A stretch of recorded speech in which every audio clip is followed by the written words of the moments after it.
Shalom Jemaat Tuhan Yesus Kristus yang terkasih.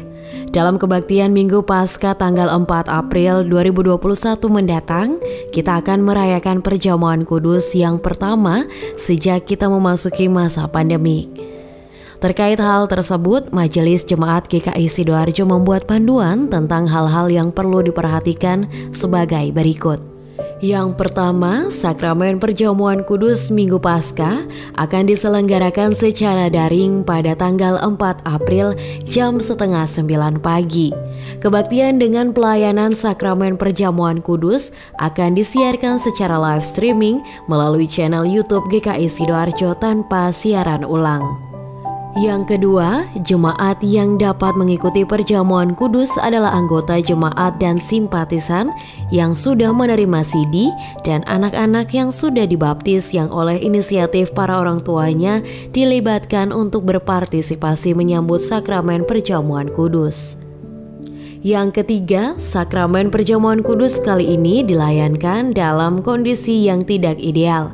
Akibat pandemik, kita harus merayakan perjamuan kudus di rumah masing-masing. Maka kondisi darurat yang menyertai pelayanan sakramen perjamuan kudus saat ini tidak boleh diterima sebagai normal atau wajar.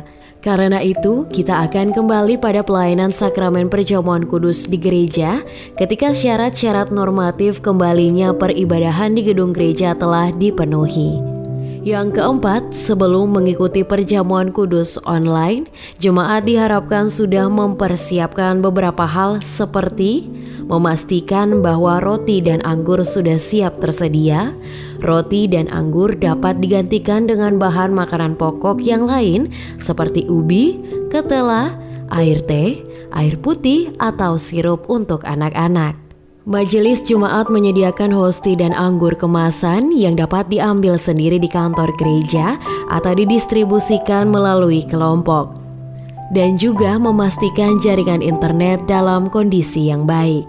Yang kelima, bagi anggota jemaat yang sakit atau lanjut usia dan tidak dapat dilayani oleh keluarganya sendiri ketika perjamuan kudus secara daring dilayankan, dapat memohonkan layanan perjamuan kudus keliling yang disampaikan kepada pendeta atau kantor gereja. Demikian panduan dan informasi Majelis Jemaat terkait pelayanan perjamuan kudus. Semoga kita dan semua anggota keluarga dapat berpartisipasi menyambut tubuh dan darah Tuhan Yesus dalam persekutuan dengan saudara seiman dimanapun kita berada. Tuhan Sang Kepala Gereja menuntun langkah kita semua. Tuhan Yesus memberkati.